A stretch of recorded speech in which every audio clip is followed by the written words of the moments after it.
Buenos días. De nuevo el saludo a los padres en esta jornada especial. Estoy muy ansioso de llegar a casa y ver los chicos qué me tienen preparado. Aviso a los del fondo allá. No se escuchó, repito, si hace falta. ¿Sí? Bueno, varios motivos de alegría. Por un lado eso, pero también traigo en esta mañana otro motivo de alegría, ¿sí? Que nos une a todos. No sé si todos sabrán, pero en el día de ayer, además de ser el Día de la Bandera, 20 de junio, nuestra iglesia celebra aniversario, ¿sí? Nuestra iglesia cumple años, precisamente en el día de ayer, fueron 113 años que hemos cumplido como iglesia, y eso realmente no hace más que despertar gratitud, alegría, agradecimiento a Dios y a los hermanos por el privilegio que Dios nos ha dado de poder ser parte de su familia y de considerar que estaba pensando que casi un tercio de lo que tiene la ciudad de Belleville, la iglesia ha estado presente. Estamos celebrando 350 años como ciudad, ¿no? En pocos días más, y 113 años nos da casi un tercio de esa longevidad con la presencia del Evangelio en medio de la comunidad. Así que creo que es un motivo de mucha alegría y de gratitud, ¿no? Y ahí tenemos una foto de aquella época, de 1913 precisamente, donde comenzaba la obra del Evangelio llegando a la ciudad, gracias a Nicolás Dorn, y armando una carpa que, para quienes no conocen mucho de la historia, les traje un videíto, ¿sí? Que con la ayuda de Mari Piazza, no vas a pasar, quédate tranquila, vale, tranquila. Con la ayuda de Mari Piazza vamos a repasar rápidamente, sintéticamente, en menos de 2 minutos, cómo fue aquel comienzo. Así que si los muchachos de multimedia me ayudan, vamos a ir ahí, a ver.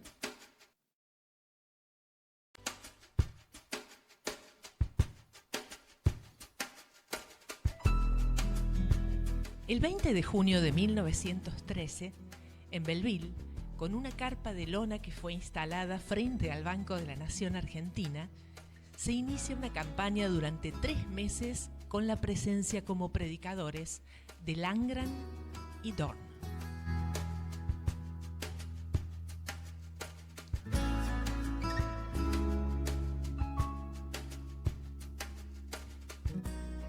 Nicolás Dorn y Jorge Landgren comenzaron a realizar largos viajes en el coche nuevo tirado a caballos, iniciando la obra en varias localidades de la zona.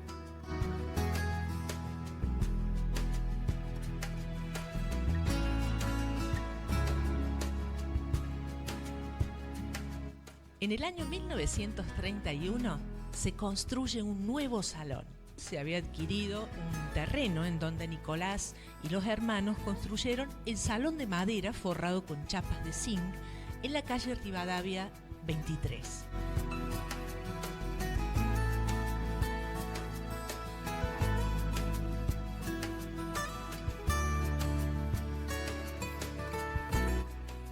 La iglesia fue creciendo y en el año 1934 se inaugura el nuevo salón en calle Sarmiento 120.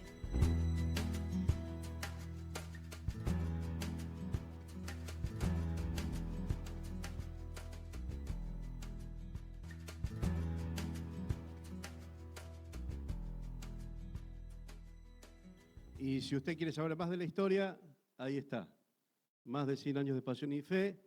Se encuentra en la librería el libro, y puedo conseguir que se lo autografíe el autor del libro. Es un libro que cuenta la historia de nuestra iglesia, para quienes no saben, y donde encontramos todos esos datos y mucho más, escrito por Chapi Rea. Así que quienes quieren conocer la historia pueden ir ahí también, ¿no? Bueno, sintéticamente y rápidamente, ese fue el recorrido de cómo llegamos hasta aquí, ¿sí? Arrancando allí frente al Banco Nación, con una carpa, en 1913, luego pasamos a la calle Rivadavia, acá nomás, a 1 cuadra y 20 metros, pasando el Sudecor. Dicen que era una cuestión de madera, ¿no? Era así. Chapi, ¿vos estabas en ese momento? No. Ah, ibas a otra iglesia. No, no nos dan los números, ¿no? Era algo así, y de allí pasamos aquí, ¿no? Claro que esto no era lo que es hoy, ¿no? Llegaba, entiendo, hasta la columna ahí, divisoria, y luego se fue expandiendo y agradando. Así que el Señor nos ha traído hasta aquí, y damos gracias por eso. Y yo quiero que recorramos rápidamente algunas cuestiones importantes que tienen que ver con esto que Dios ha hecho con la iglesia. Y cuando digo iglesia me refiero a la iglesia en general, no solo a la de Sarmiento 120. Hechos 28, los versículos 30 y 31, vamos a la próxima, Facu. Hechos 28, versículos 30 y 31, recordemos que Hechos es la historia de la iglesia, ¿sí? Y termina ahí diciendo lo siguiente: y Pablo permaneció 2 años enteros en una casa alquilada y recibía a todos los que a él venían, predicando el reino de Dios y enseñando acerca del Señor Jesucristo abiertamente y sin impedimento. ¿Sí? Después de una predicación y una discusión ahí que se ofenden los judíos que estaban ahí, donde Pablo les advierte que el evangelio llegaba para los gentiles también, termina el libro de Hechos ahí, ¿sí? Y uno se queda con ganas de más. Uno se queda con ganas de un capítulo 29, ¿no? Y me gusta jugar con esta imagen, con esto de, ¿y el capítulo 29 de Hechos? ¿Dónde está? ¿Dónde está? ¿No? Esa es la pregunta. Y la respuesta que encuentro a esta pregunta es que el capítulo 29 de Hechos es el que escribimos nosotros. Es el que te toca a vos y a mí escribir. Es el que escribió Nicolás Dorn y Langham y todos los que vinieron después de él en esta ciudad, con su esfuerzo, con su dedicación, con su entrega, ¿no? Llegamos ahí, precisamente, a ese punto del camino, a reconocer y entender que somos parte de una historia mucho mayor que la que nos compete en términos de años, no sé, 70, 80 años, lo que sea, que nos toque vivir. Somos parte de una historia más grande. Somos parte de una historia más grande. Como lo fueron aquellos fundadores de la iglesia. Y como lo serán los que vienen después de nosotros, ¿no? Ellos iniciaron aquí en Belleville, la continuaron otros, hoy nos toca a nosotros y la habrán de continuar seguramente, y por la gracia de Dios, algunos más. Es como una especie de carrera de posta, ¿no? ¿Vieron esas carreras de posta? Donde un maratonista corre o un corredor corre y hace los 100 o 200 metros correspondientes y entrega el testimonio, la posta a otro, y ese otro corre otra vuelta y se le entrega a otro, y así, ¿no? Bueno, es un poco la dinámica que Dios ha establecido en relación a la iglesia y a la historia de la iglesia y al obrar de la iglesia, o mejor dicho, al obrar de Dios por medio de la iglesia. Y quiero puntualizar algunas cuestiones.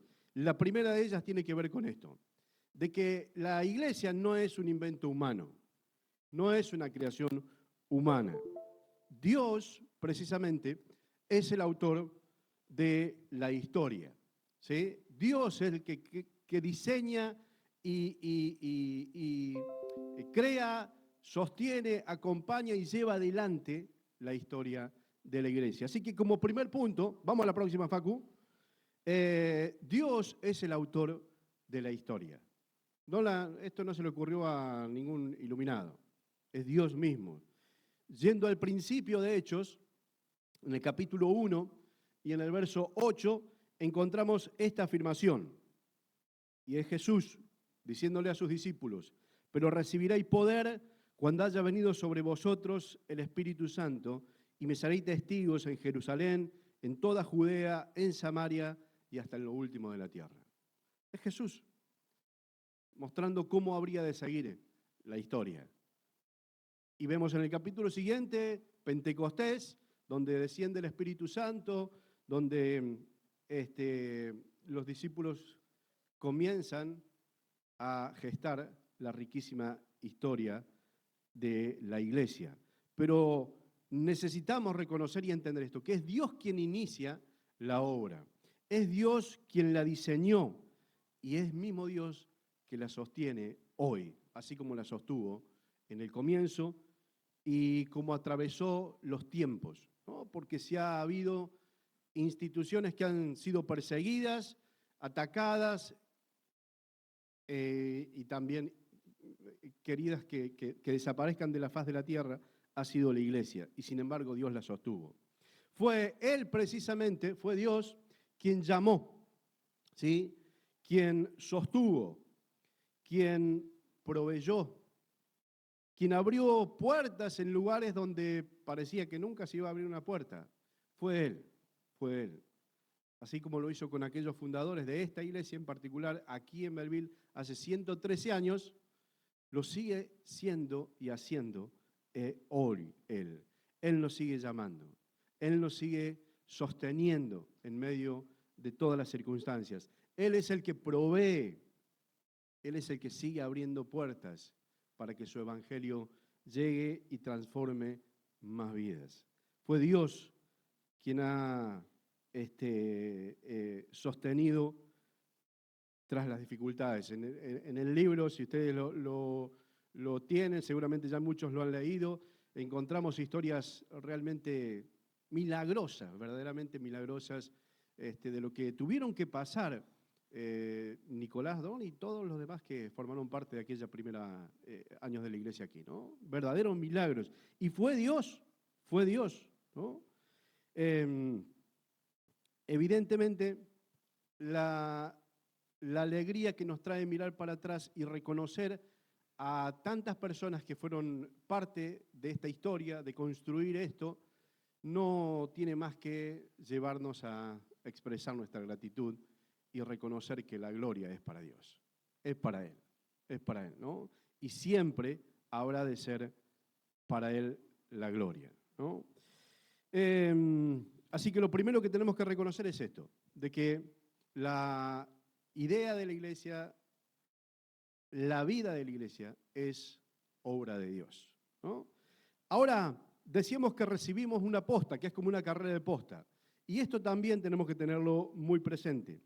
El Salmo 78, riquísimo salmo, expresa un poco esta dinámica, ¿no? Lo leemos, está ahí en la pantalla. Dice el Salmo 78 del 4 al 7.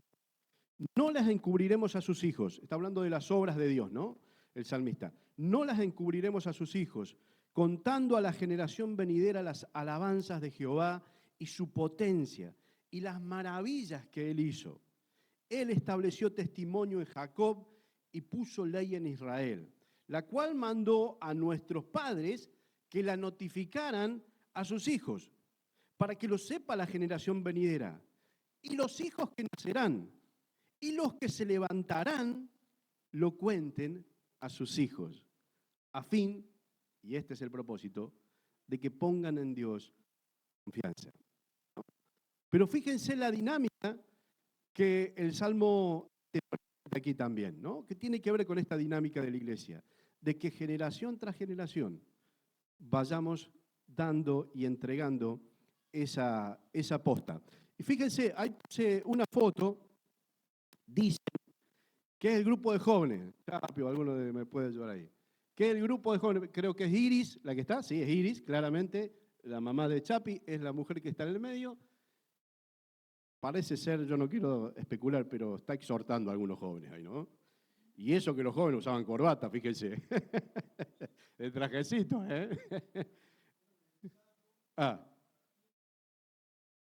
Mirá, tenemos el dato preciso. Un ensayo para la fiesta de la escuela bíblica dominicana. O sea que no era necesario venir con traje. No sé, dice. No sé, dice. Bueno, pero ahí tenemos esta dinámica. Ir y Fausto y todos los que formaron parte de esa generación recibieron la posta de los que fundaron la iglesia. Ellos la recibieron. Y es importante saberlo, porque es importante entender que antes que nosotros estemos hoy, ¿cambiamos? Hola, hola, hola. Ahí está, perfecto, gracias Nachi. Es importante saber que justamente antes de que nosotros lleguemos aquí, hubo personas que oraron por vos y por mí. Hubo personas que sirvieron. Hubo personas que evangelizaron. Personas que nos sostuvieron la obra en tiempos difíciles, que perseveraron a pesar de muchas cosas. A pesar de muchas veces decir, ya está, ¿para qué seguir? De querer colgar los guantes. Y siguieron. Y siguieron. Y gracias a eso es que hoy vos y yo podemos estar gozando de la verdad más maravillosa que el mundo ha conocido. Algunos incluso sembraron sin llegar a ver nunca la cosecha. Así que, como en esta carrera de relevos, hay quienes entregan el testimonio y dejan de correr, y hay otros que toman el testimonio y siguen corriendo. Y contamos la historia de manera muy parcial, poniendo algunos nombres nada más. Pero no fueron los únicos. Hubo muchísima gente que no salió en la foto. O que sí, como en el caso de que sigue acá, seguime Facu, ahí lo tenemos a don Nicolás Dorn y doña María. Está bien, bien, gracias. Iba a decir que no dijeran nada si no era doña María, pero hicieron así que gracias ahí quien es. Doña María. Nicolás Dorn es prácticamente nuestro referente en términos del inicio de la obra aquí. Ahora, ¿quién conoce a doña María? Pocos, muy pocos. Chapi, Estela, muy pocos. Porque doña María servía desde el anonimato. Y estaba allí, muy humildemente, sin haberse subido nunca a un púlpito, sin haber agarrado el micrófono para cantar, sin haber tocado ningún instrumento. Pero su servicio fue clave en la extensión del reino, ¿no? Justamente el anexo de Creciendo Juntos, ella era la dueña de ese lugar, vivía ahí, surge a partir de ella. Y fíjense, hoy es una iglesia. Pero en su momento ella simplemente hacía su obra, y digo simplemente entre comillas, de preparar el lugar, de recibir a la gente que venía, de atenderlos cordialmente. No sé si alguna vez habrá predicado. No, seguramente no. Pero sí lo hizo con el corazón y con su vida. Y ha impartido fe a muchos, seguro, por su testimonio. Y esto también es clave para que nosotros lo podamos entender. Porque el valor del servicio está en la forma en la que lo hacemos, no en la notoriedad. En un mundo donde hoy lo que no aparece en las redes sociales no tiene los me gustas necesarios, no se convierte en viral inmediatamente, parece no existir y que nadie lo ve, Dios sí ve tu servicio y mi servicio. No importa el lugar donde estés, no importa lo que te toque hacer, Dios sí ve el servicio. Acompáñame en la lectura, vamos Facu con la próxima ahí, de Hebreos 6:10, y esto me parece maravilloso. Vamos a leer dos pasajes que refuerzan, o mejor dicho, que verdaderamente reflejan este principio de que Dios ve lo que quizás nadie ve y que Dios no se olvida. Dice Hebreos, ahí está, Hebreos 6:10, porque Dios no es injusto para olvidar vuestra obra y el trabajo de amor que habéis mostrado hacia su nombre, habiendo servido a los santos y sirviéndole aún, ¿no? Dios no es injusto para olvidar vuestra obra y el trabajo de amor que habéis mostrado hacia su nombre. ¿A usted parece que eso que hiciste y que nadie notó no tuvo ningún sentido? Sí tuvo sentido. Si fue para servir a Dios, si fue para honrar a Dios, para hacer quedar bien a Dios, para servirle, sí tuvo sentido. Dios lo vio, ¿no? Y no se va a olvidar de tu obra. Y 1 Corintios 15, 58 dice así: así que, hermanos míos, amados, estad firmes, creciendo en la obra del Señor siempre, sabiendo que vuestro trabajo en el Señor no es en vano. No es en vano. Firmes, constantes, creciendo en la obra del Señor siempre, sabiendo que el trabajo no es en vano. No es en vano. ¿Cómo cambia el ánimo y la perspectiva y la disposición a nuestro obrar, a nuestro accionar en favor de la extensión del reino cuando entendemos esto? Cuando entendemos esto. Que pueda que el pastor Claudio nunca se entere de lo que hice, ¿no? Pero Dios sí se entera. Y Dios mira cada una de nuestras acciones. Y no habrá de dejar sin recompensa el servicio fiel, por más desapercibido que pase. Quizás muchos no lo vieron, pero Dios sí. Pero Dios sí. Así que ese es el espíritu también, de la forma en la que transitamos, formamos y hacemos la iglesia, ¿no? Es un día para agradecer por aquellos que fueron también héroes anónimos y formaron parte de este lugar que hoy disfrutamos. Y cuando digo lugar no me refiero al físico, sino al lugar de familia, al lugar de la fe. Ahora, como aquellos, te toca a vos y me toca a mí, ¿sí? Ahora nos toca correr, nos toca hacer nuestra parte, ¿no?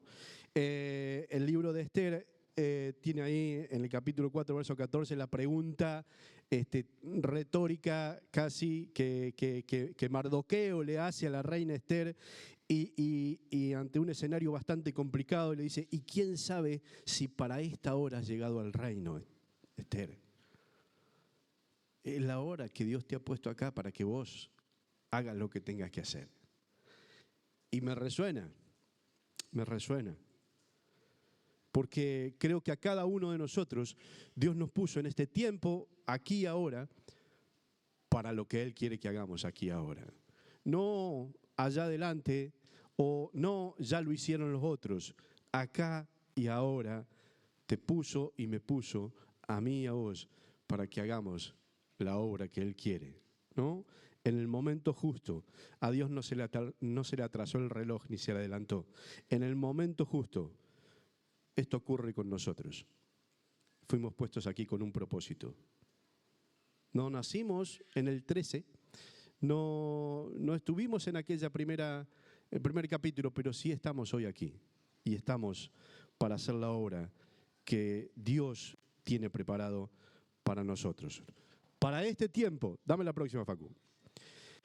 Dios nos colocó aquí para este tiempo, para esta ciudad, para esta generación y para esta misión también que Él nos pone adelante. Y algunos se preguntarán: pero ¿y yo qué tengo que hacer? ¿Cuál es mi misión? Bueno, Filipenses 2, 15 al 16. Disculpe que no expliqué la imagen. Esta es la imagen más reciente que encontré para explicar de que hoy es el turno que te toca a vos y a mí. Esas imágenes son del día de ayer.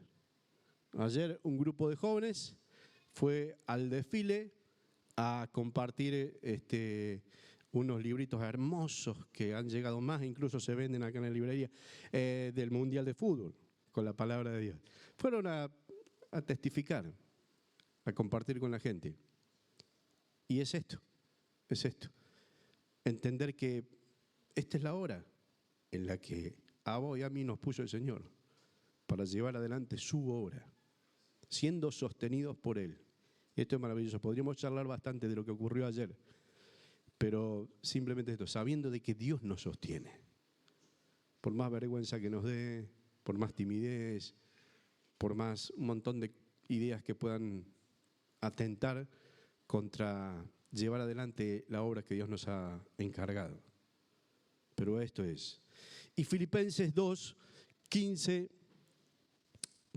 y 16, los leo completo, ahí está resumido, dice: ¿para qué nos puso Dios? Para que seáis irreprensibles y sencillos, hijos de Dios sin mancha, en medio de una generación maligna y perversa, en medio de la cual resplandecéis como luminarias en el mundo, tomados de la palabra de vida. Esto es lo que tenéis que hacer. No es tan complicado. La forma, cada uno la encontrará, la adaptará y el Señor le revelará de qué forma tenemos que hacer esto. ¿De qué forma? Quizás, no sé, simplemente ayudando a un vecino, compartiendo la palabra y el evangelio con alguien, sirviendo en el anonimato, preparando, no sé, un mate cocido para la hora feliz o lo que sea. Las formas son muy diversas y eso es maravilloso, porque en esa amplitud entramos todos. Pero esto es lo que nos toca hacer. Esto es lo que nos toca hacer. Resplandecer con la luz que Dios nos da. Los desafíos cambiaron claramente. La historia avanzó, la sociedad, la cultura, pero la misión sigue siendo la misma: predicar a Cristo, hacer discípulos, amar a las personas, servir a Dios, vivir en comunidad y ser luz, ¿no? Y finalmente, quiero concluir con esto. Así como Dios le inició, algunos tomaron la posta y cumplieron su rol. Hoy nos toca a nosotros llevar adelante esta obra. Tenemos que saber también que habremos de entregar esa posta a otros. Que nuestra presencia aquí no va a ser para siempre, a menos que el Señor venga antes, pero la lógica es que nosotros también tenemos que pasar y entregar la posta a otro. Dice 2 Timoteo 2:2, y concluyo con esto, Timoteo 2:2, lo que has oído de mí ante muchos, es Pablo escribiendo a Timoteo, ¿verdad? Lo que has oído de mí ante muchos testigos, esto encarga a hombres fieles, que sean idóneos para enseñar también a otros. Fíjense qué curioso, en un solo versículo, encontramos una cadena prácticamente de 4 eslabones por lo menos. 4 eslabones. Tenemos a Pablo, ¿sí? Vamos con la próxima, Facu. Pablo, que enseña la verdad y pasa la posta a Timoteo. Lo tenemos a Timoteo, que recibe esa posta y que la vive fielmente. Pablo le dice, enseña a hombres fieles, y tenemos allí un tercer eslabón, que son formados, ¿para qué? Para enseñar a otros. Para enseñar a otros. Y esos otros son probablemente nosotros, ¿no? Que se nos invita a mantener esa cadena de fe viva, activa y firme, ¿no? Y aquí tenemos algunas imágenes también que representan, creo, esto: el hecho de pasar la posta. De manera temprana, como aparecen algunas imágenes allí, son las clases de la escuela bíblica, donde estamos justamente pasando esta posta a las nuevas generaciones que vienen. La cadena de fe no se rompe mientras haya hombres y mujeres fieles y dispuestos a dar testimonio. Y ahí entras vos y ahí entro yo, siendo parte de esta cadena maravillosa que lleva adelante esta obra de Dios, porque la obra es de Dios. Nadie recibe esto, que es un tesoro, solo para quedarse con ello, sino para transmitirlo. Así que creo que la pregunta más importante no es cuántos años cumplimos hoy, claramente felices de 113 años no es poca cosa, sino que la pregunta más importante debería ser, bueno, ¿y ahora qué legado estamos dejando a la generación que viene? ¿Cómo se seguirá contando la historia? ¿Cómo la contarán los que vienen de lo que fuimos nosotros? ¿Cómo la contarán? ¿Qué estamos dejando para nuestros hijos? ¿Qué encontrarán aquellos que lleguen después de nosotros? ¿Qué encontrarán nuestros nietos, nuestros bisnietos? ¿Qué encontrarán acá? ¿Sabes qué van a encontrar? Lo que vos le dejes. Lo que vos le dejes. Eso van a encontrar. Así que la responsabilidad es nuestra. Y cuando digo responsabilidad también digo privilegio.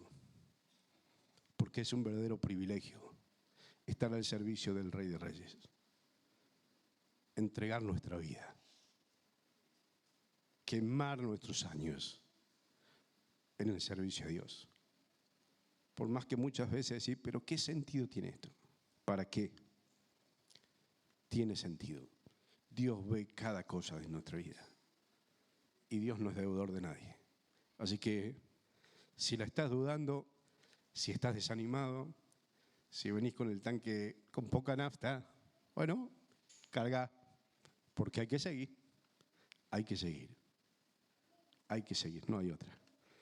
Finalmente, entonces, dame la próxima y concluimos. Hebreos 12 dice, y con la metáfora de la carrera y de la posta, encontramos esta advertencia. ¿Reconocen la foto? Los más antiguos seguramente sí. Ahora hay un detalle en esa foto que está alterado. No sé si no... No. En esa foto, los 4 hombres tienen sombrero, pero hay uno que no lo tiene.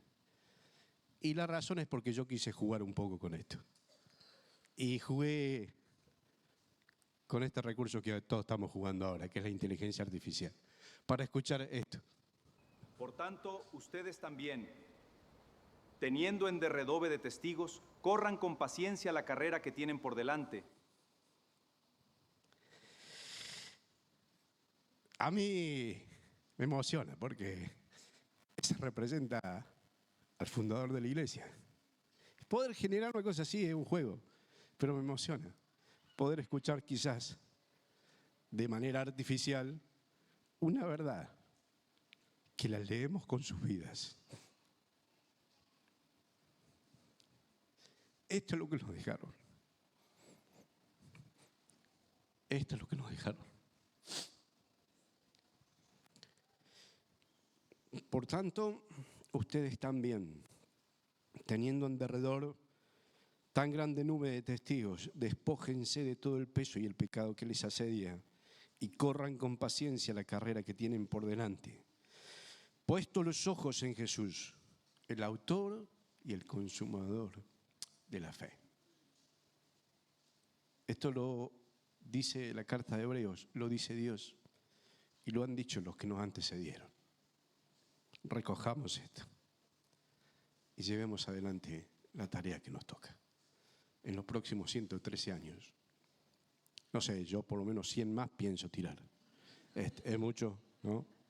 Bueno, vemos, hasta donde lleguemos, hasta donde tengamos que llegar. Hagamos la tarea que nos toca, para la gloria de Dios, para la gloria de Dios. Oramos. Padre, hoy estamos emocionadamente felices por lo que tú has hecho con tu pueblo, Señor, y por lo que tú has hecho aquí en Belleville con la obra que has levantado hace 113 años, y por los que entregaron su vida en favor de que tu evangelio y tu reino pudieran extenderse, y quizás nos tenían en sus pensamientos, o no, pero hoy estamos aquí, fruto del trabajo de ellos. Gracias por esas vidas, Señor, que pusiste antes de nosotros para sembrar la semilla de la fe en este lugar y en esta tierra tan bendita. Gracias porque tú pudiste sostenerlos en medio de las dificultades, porque les diste fuerzas cuando no las tenían, porque abriste puertas cuando muchas estaban cerradas y porque hiciste que tu obra permaneciera en el tiempo. Gracias, Señor, porque hoy podemos ser parte de esa historia. Pero también queremos rogarte, Padre amado, que tú nos des el valor, la entereza, la integridad, la conciencia plena del lugar en el que nos has puesto, siendo parte de tu familia, de tu reino, y con el propósito de vida con el cual nos has despertado a esta nueva vida, para que podamos ser fieles en servirte en el lugar aún más recóndito, anónimo, en el que nos has puesto. Señor, que podamos con total amor hacer la obra que nos has encargado. Señor, acompaña a la iglesia, sigue bendiciéndola, sigue prosperándola y sigue siendo glorificado en medio de ella. Oramos agradecidos en el nombre y en los méritos de nuestro amado Señor Jesús. Amén y amén. Que el Señor les bendiga.